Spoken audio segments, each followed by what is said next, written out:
Have you ever felt the weight of uncertainty about the future? Have you lost sleep, trying to resolve what's beyond your control? The truth is that the future is not in your hands, it's in God's hands, and this is not a cause for fear, but for rest and full trust. We live in a society that teaches us that success depends solely on effort, planning, and absolute control. We are bombarded with messages telling us, "Be the master of your fate," and "You have the power to create your own reality." These ideas create the illusion that we can completely control our tomorrow. But how often does life surprise us with unexpected events? A global pandemic, the loss of a job, a sudden illness. These events remind us of the fragility of our plans. Many are the plans in a person's heart, but it is the Lord's purpose that prevails. Proverbs 19:21. As C.S. Lewis observed, it is not transmitted by sexual reproduction. There was a time before sex had appeared. Development used to occur by different methods. Similarly, the development of our spiritual life occurs by methods different from what the world teaches. It is not through control, but through surrender. Hello, we are Soulful Devotions. If you've come this far, believe it was not by chance. God has a special purpose for your life, and we are certain that He guided you to us to receive a message of transformation. If our content touches your heart, we ask that you like, subscribe to our channel, and share it with those you love. Together, we can spread the word and love of God even further. Now, without further delay, let's dive into the Word of God. If the future is not in our hands, where is it? In the hand of the one who sees beyond what we can see. God knows not only what you are now, but who you were meant to be. Lewis says, He invented all the different men that you and I were intended to be. Your future is not an accident or a random sequence of events. It is a love story written by the author of life. It's like a divine GPS. We see only a small stretch of the road while we drive in the dark, but God knows every curve, every rise, every detour. He sees the full panorama of your life. For I know the plans I have for you, declares the Lord. Plans to prosper you and not to harm you. Plans to give you hope and a future. Jeremiah 29:11. Lewis also reminds us, I must be careful, on the one hand, never to despise or be ungrateful for these earthly blessings, and on the other, never to mistake them for the something more, of which they are only a kind of copy or echo or mirage. The future that God has planned for you contains earthly blessings, but they are just an echo of the eternal blessings He has prepared. Anxiety about tomorrow robs us of today's peace. Many of us live as prisoners of negative possibilities that never come to pass.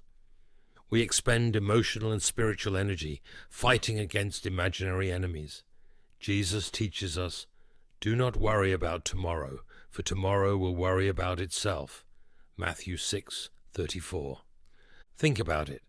How many times have you spent sleepless nights worried about problems that never materialized? How many times has the worst scenario you imagined never happened?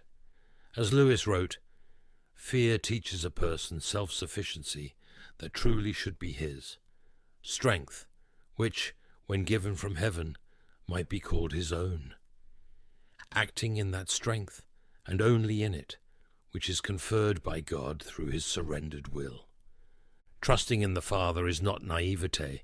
It is a deep understanding that even in the most difficult situations, we are in the hands of a God who loves us unconditionally, as Isaiah 41:10 says, So do not fear, for I am with you.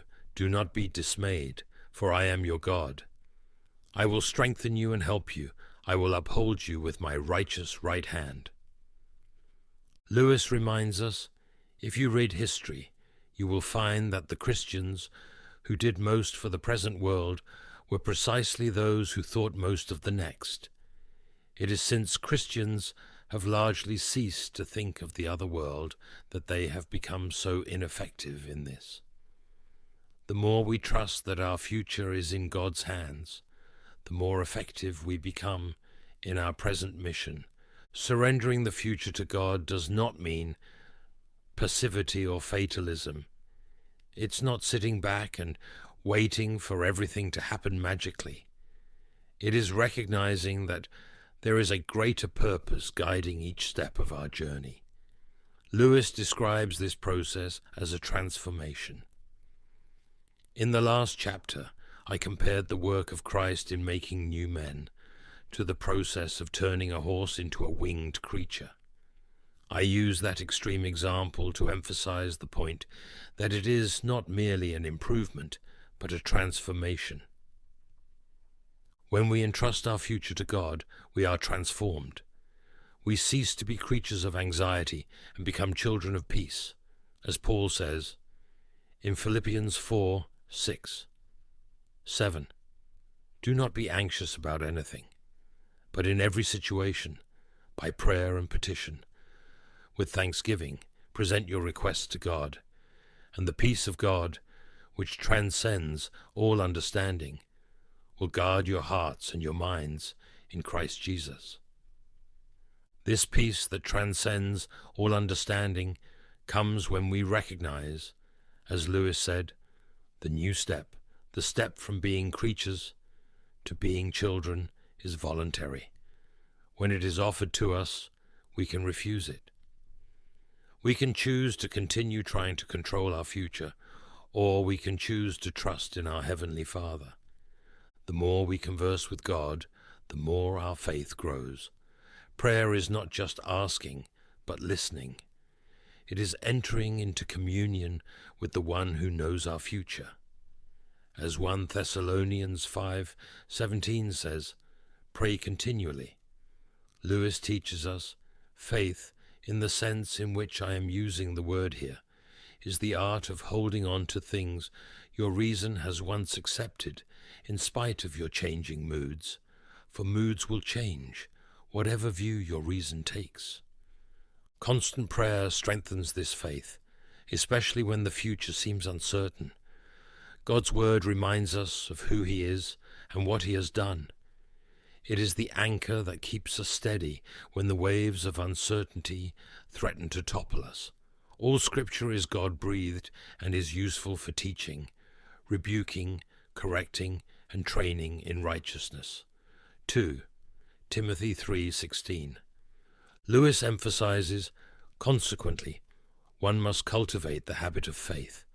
The first step is to recognize the fact that your moods change. The next is to make sure that if you have once accepted Christianity, then some of its main doctrines should be deliberately held before your mind for some time every day. That is why daily prayers and religious reading and church attendance are necessary parts of the Christian life. Cast all your anxiety on Him because He cares for you. 1 Peter 5:7. This is not a suggestion, but a command. God does not want us to carry the weight of anxiety about the future. He invites us to transfer that weight to His much stronger shoulders. As Lewis notes, but there must be a real giving up of oneself.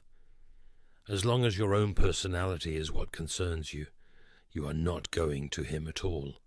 The first step is to try to forget about yourself completely. God's grace is sufficient for today. Jesus taught us to pray, give us today our daily bread.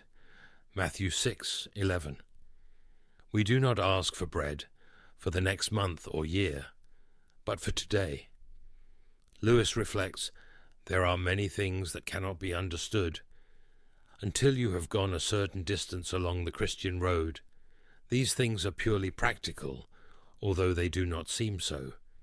They are directions for dealing with specific junctions and obstacles on the journey, and do not make sense until a man reaches those places. Remember that God is more interested in your transformation than in your comfort. As Lewis points out, the possibility of suffering is inherent in the very existence of a world where souls can meet. The human spirit will not even begin to try to surrender the will until things seem to be going badly. Suffering insists on being noticed. God whispers in our pleasures, speaks in our conscience, but shouts in our pain. It is his megaphone to rouse a deaf world.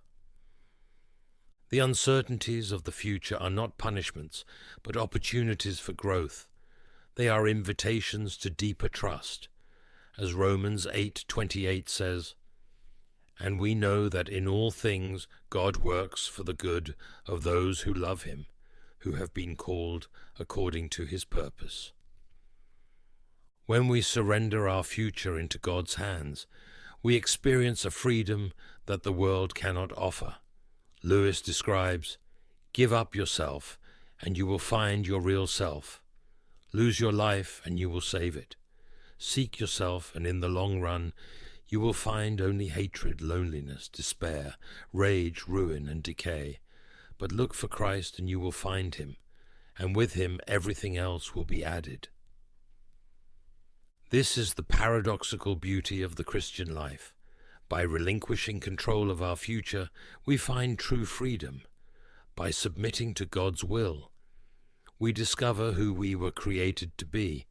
As the psalmist says, "Commit your way to the Lord, trust in him, and he will act." Psalm 37:5. Lewis reminds us, our Father refreshes us on the journey with some pleasant inns, but he does not encourage us to mistake them for home. The future that God has prepared for us is much greater than we can imagine. It is a future that transcends this temporal life and extends into eternity. The future is not in your hands, but in the hands of the one who loves you unconditionally. As Lewis said, "You asked for a loving God. You have one. The great Spirit you so lightly invoked, the Lord of terrible aspect, is present.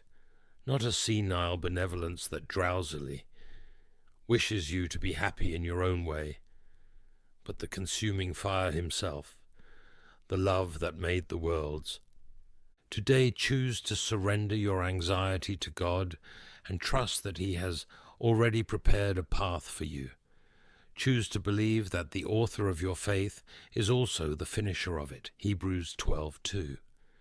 Are you living in fear of the future, or with the peace that comes from trusting in God?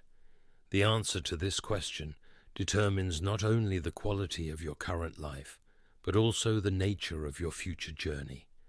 As Lewis teaches us, what we would call happiness here and now is not the ultimate goal that God has in view, but when we are what he can love without impediment, we will indeed be happy. Decide today to walk in peace, knowing that your future is secure in the hands of the God who never fails and never abandons.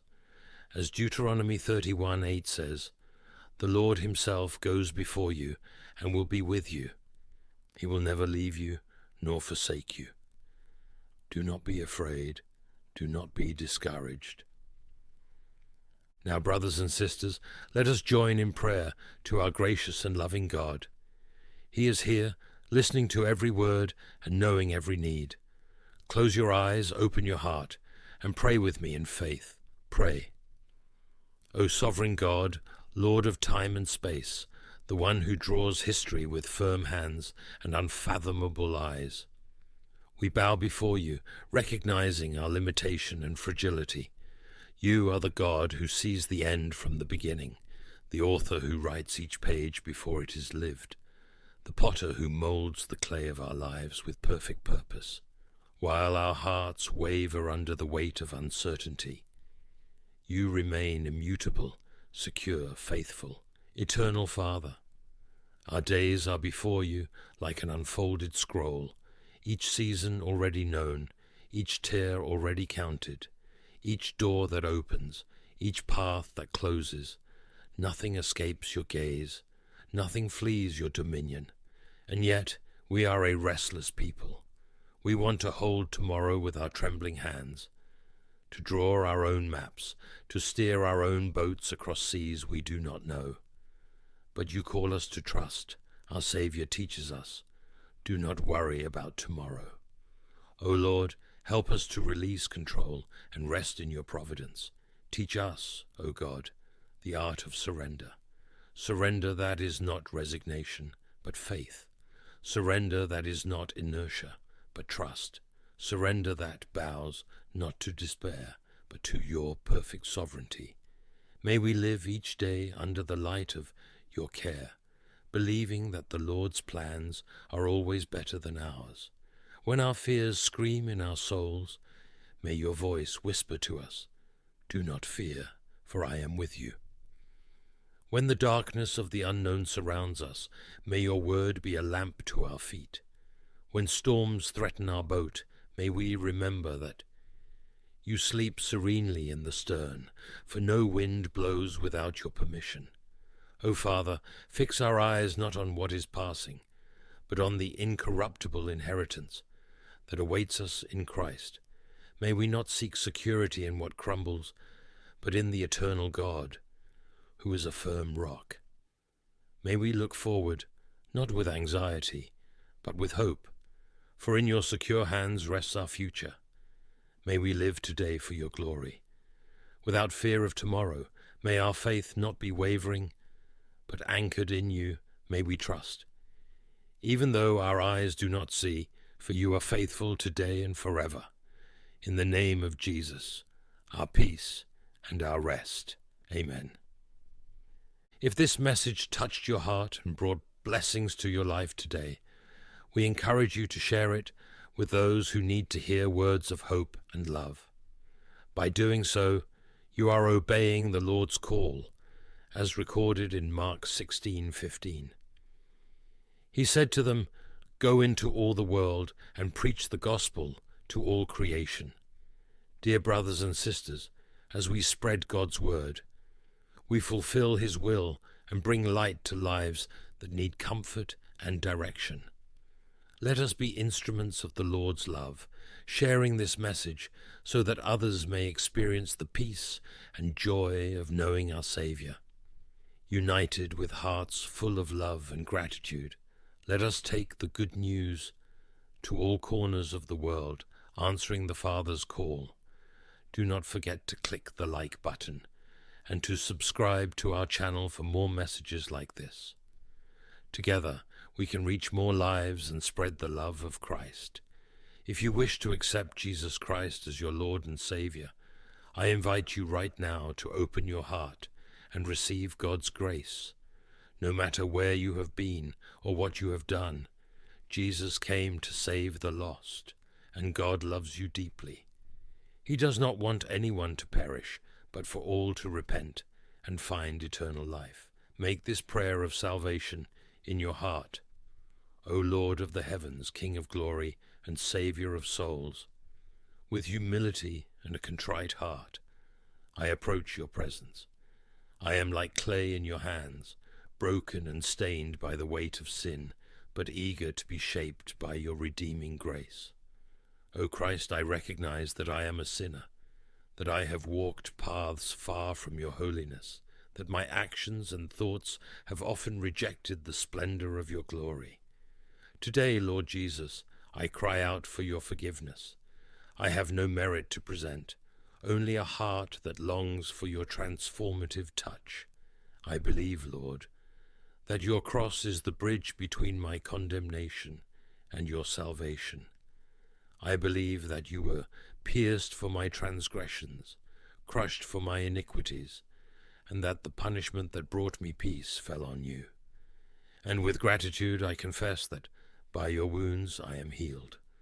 O Lamb of God, I remember your sacrifice, your crown of thorns, your body hanging on the wood, your complete surrender so that I, who was a slave to sin, could be free. And when all seemed lost, your triumphant resurrection declared that the power of death was overcome, that the price was paid, and that in you There is eternal hope. Today, Lord, I completely surrender to you. I repent of my sins, of the choices that took me away from your path, and leave at your feet, and the burden I have carried for so long. I invite you into my heart to transform my life from the inside out. I want to be a new creature, marked not by what I have done, but by what you have done for me. Help me to trust you every day, to follow you faithfully even in the hardest times. May my heart be moved not by fear, but by love, not by obligation, but by the joy of knowing that I am yours. O Holy Spirit, seal this decision in my soul. Renew my mind, sanctify my desires, and guide my steps, so that I may walk in the light, as Christ is the light. Deliver me from temptation, and strengthen me in the fight against sin. Give me a humble spirit and a heart full of praise, so that my entire life may be a living offering for your glory. Lord Jesus, hear this prayer that springs from a surrendered heart.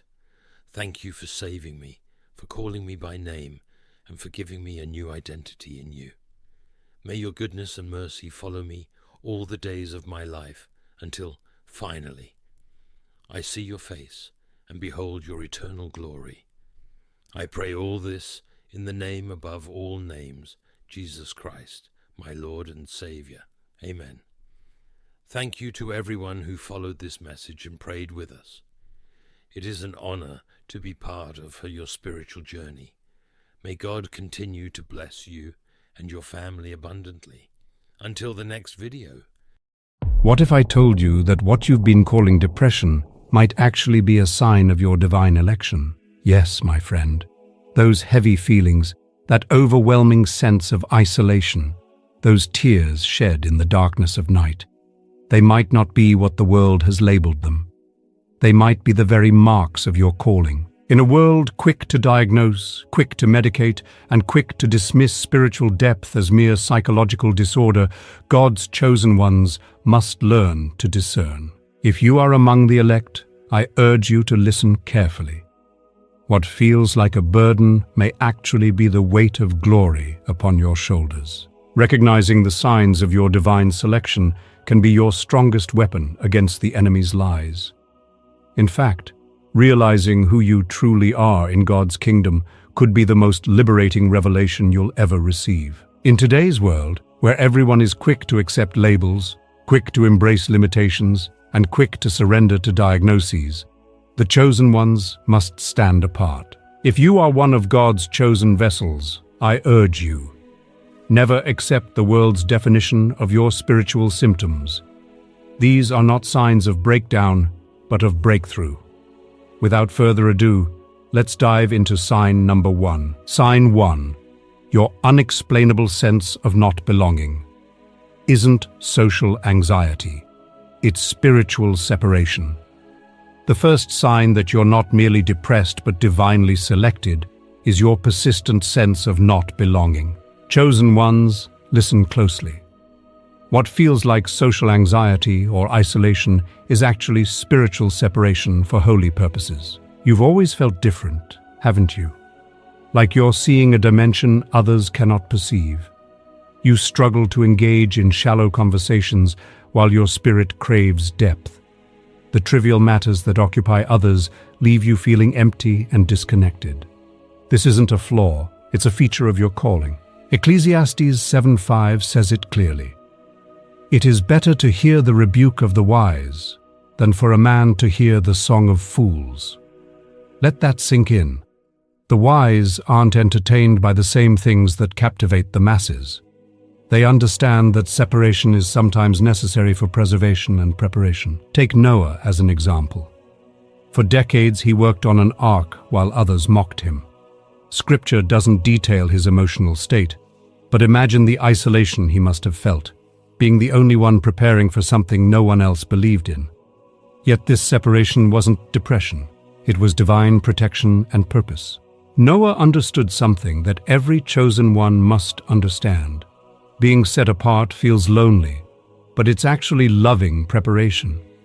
When God separates you, He He's not punishing you.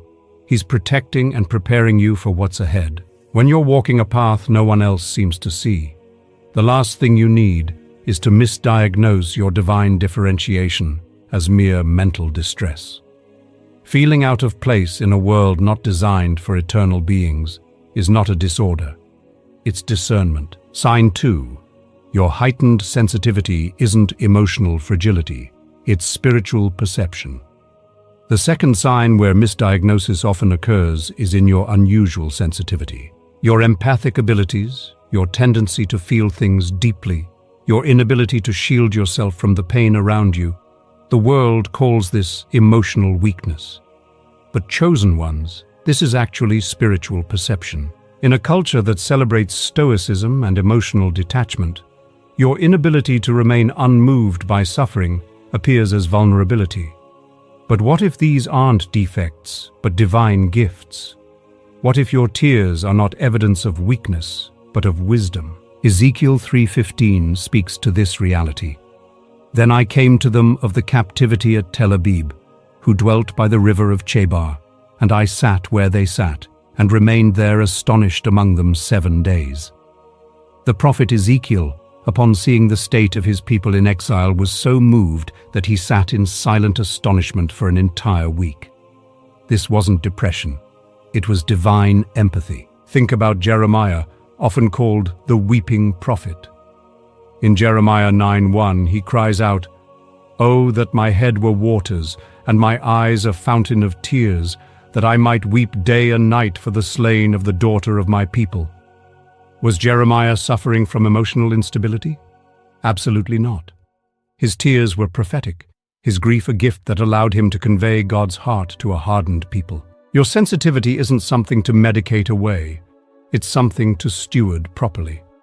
When you feel the weight of others' pain, when injustice keeps you awake at night, when you cannot simply move on from things that others easily dismiss, you're not experiencing a chemical imbalance. You're experiencing communion with God's heart. Chosen ones, your sensitivity is a spiritual antenna, allowing you to pick up signals others miss. It enables you to minister precisely where healing is needed most. It qualifies you to be God's hands and heart in broken places. Sign 3. Your seasons of darkness aren't clinical depression, they're spiritual refinement. The third sign, often mistaken for mental illness, is your recurring seasons of darkness and heaviness. The world is quick to diagnose these periods as depression, but hear me clearly. For the chosen ones, these are actually times of spiritual refinement and transformation. When darkness envelops you, when heaviness settles on your spirit, when tears become your portion night after night, this isn't always the enemy attacking. Sometimes, it's actually God developing the spiritual muscles you'll need for the weight of glory you'll carry. Psalm 4:1 gives us this insight. Answer me when I call, O God of my righteousness. You have given me relief when I was in distress. Be gracious to me and hear my prayer. The psalmist acknowledges both the reality of distress and the purpose behind it. Notice that relief came after distress, not instead of it. Look at Job, who endured unimaginable suffering. In Job 23 verses 8 to 10, he laments, "Behold, I go forward, but he is not there, and backward, but I do not perceive him. On the left hand, when he is working, I do not behold him. He turns to the right hand, but I do not see him. But he knows the way that I take. When he has tried me, I shall come out as gold." Job recognized that his darkness wasn't punishment, it was purification. The refiner's fire is not comfortable, but it is necessary. Gold cannot be purified without heat. Diamonds cannot form without pressure. And chosen ones cannot be prepared for their destiny without seasons that stretch and strengthen their faith. When you enter these dark nights of the soul, resist the urge to immediately medicate or escape them. Instead, approach them with spiritual curiosity. Ask, "What are you teaching me in this valley, Lord? How are you developing my spiritual muscles? What dross are you removing from my character?" These seasons aren't evidence of God's absence, but of His meticulous attention to your spiritual development. He doesn't waste pain. He transforms it into power, compassion, wisdom, and unshakable faith. Consider 2 Corinthians 1:4, which reminds us that God comforts us in all our affliction, so that we may be able to comfort those who are in any affliction, with the comfort with which we ourselves are comforted by God. Your darkness isn't just about you. It's preparation to help others find their way through similar valleys. Sign 4. Your intense longing isn't discontentment. It's spiritual homesickness. The fourth sign that you may be experiencing divine election rather than depression is your persistent and inexplicable longing, a deep ache that nothing in this world seems to satisfy. The world labels this discontentment or ingratitude, but chosen ones, this is actually spiritual homesickness. You've felt it, haven't you? That strange sensation that something is missing, that this world is not quite home, that there must be more than what you can see and touch. This isn't a mood disorder, it's memory. Your spirit remembers what your mind has forgotten. You were made for another world. Hebrews 11 verses 13 to 16 speaks to this experience. These all died in faith, not having received the things promised, but having seen them and greeted them from afar, and having acknowledged that they were strangers and exiles on the earth. For people who speak thus make it clear that they are seeking a homeland. But as it is, they desire a better country, that is, a heavenly one. This sacred discontentment is not something to suppress or pathologize. It's something to recognize as evidence of your eternal nature. C.S. Lewis wisely noted, "If I find in myself a desire which no experience in this world can satisfy, the most probable explanation is that I was made for another world." Your longing is not a symptom to treat, but a compass to follow. It points you toward your true home and keeps you from settling for counterfeit comforts that would distract you from your calling. This spiritual homesickness manifests in various ways: a dissatisfaction with shallow pursuits, an inability to find lasting fulfillment in material acquisition, a strange sadness even in happy moments, knowing they too shall pass. These aren't signs of ungratefulness. They're signs of awareness that we were designed for eternity. Sign 5. Your mental battles aren't anxiety disorder. They're spiritual warfare. The fifth sign, often diagnosed as mental illness, is your intense thought life and the battles that rage in your mind. What psychiatrists label as anxiety disorder, panic attacks, or obsessive thinking might actually be evidence of spiritual warfare, a testament to the threat you pose to the enemy's kingdom. Listen carefully. Chosen ones, the most significant battles you'll ever fight won't be in physical realms, but in mental ones. The enemy knows that if he can control your mind, he can neutralize your mission. That's why your thoughts are under such consistent attack. 2 Corinthians 10 verses 4 to 5 confirms this reality. For the weapons of our warfare are not of the flesh, but have divine power to destroy strongholds. We destroy arguments and every lofty opinion raised against the knowledge of God, and take every thought captive to obey Christ. Notice the battlefield Paul identifies, not physical strongholds, but mental ones, arguments, opinions, thoughts. This is where the war for your effectiveness wages most fiercely. Consider the experience of Elijah in 1 Kings 19. After his great victory on Mount Carmel, he flees into the wilderness, overwhelmed and asking God to take his life. Modern psychiatry might diagnose this as a major depressive episode following extreme stress. But the biblical narrative reveals something deeper: a spiritual attack aimed at neutralizing a prophet who had just dealt a devastating blow to the forces of darkness. Your racing thoughts, your middle-of-the-night panic, your inability to shut off your mind. These aren't necessarily chemical imbalances. They may be evidence that you're engaged in warfare that extends beyond the visible realm. Ephesians 6:12 reminds us, "For we do not wrestle against flesh and blood, but against the rulers, against the authorities, against the cosmic powers over this present darkness, against the spiritual forces of evil in the heavenly places. This doesn't mean all mental health challenges are spiritual in nature, but it does mean that chosen ones must be discerning, understanding that their minds are prime targets precisely because of their calling and potential impact for the kingdom. Sign 6. Your recurring dreams aren't sleep disturbances. They're divine communication. The 6th sign, often mislabeled, is your unusual dream life. The vivid dreams, recurring nightmares, or prophetic visions that disturb your sleep aren't necessarily disorders.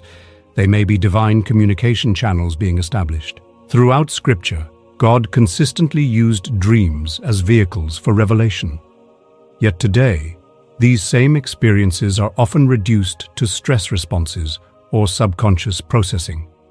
Chosen ones, don't be too quick to dismiss what happens when your conscious mind is at rest. Numbers 12.6 tells us, "And he said, 'Hear my words. If there is a prophet among you, I, the Lord, make myself known to him in a vision. I speak with him in a dream.'" This pattern of divine communication hasn't changed. God still speaks through dreams and visions to those whose spirits are attuned to his voice. Consider Daniel, whose ability to receive and interpret dreams positioned him for extraordinary influence in a pagan kingdom. His dream life wasn't a disorder. It was a divine gift that saved nations. Your vivid, emotional, or prophetic dreams may not be evidence of poor sleep hygiene, but of spiritual sensitivity. When images and messages come to you in the night watches, don't be quick to dismiss them as meaningless brain activity. Instead, record them, pray over them, and seek discernment about their significance. Joel 2:28 prophesies, "And it shall come to pass afterward that I will pour out my spirit on all flesh. Your sons and your daughters shall prophesy, your old men shall dream dreams, and your young men shall see visions." We are living in this afterward time, a season when God's Spirit is being poured out and divine communication is increasing, not decreasing.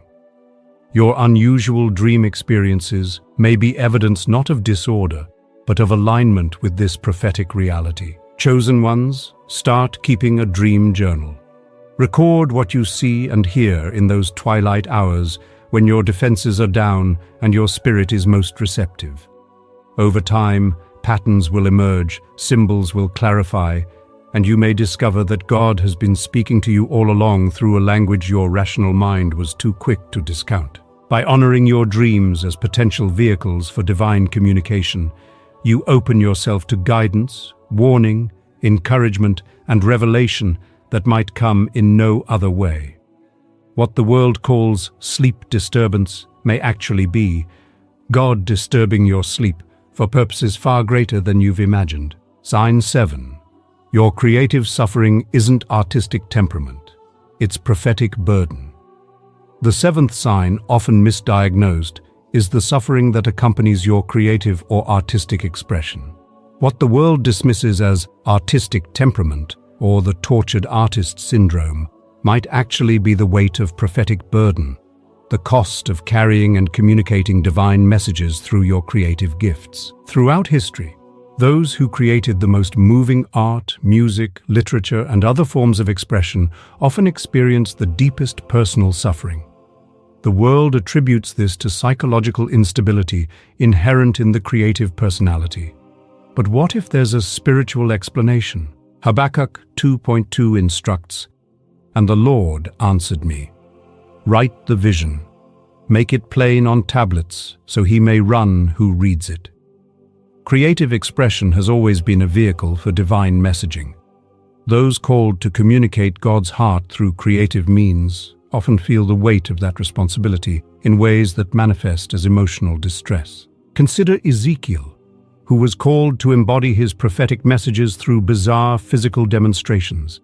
In Ezekiel 4, verses 4 to 6, God instructed him to lie on his left side for 390 days, and then on his right side for 40 days, bearing the punishment of Israel and Judah symbolically in his body.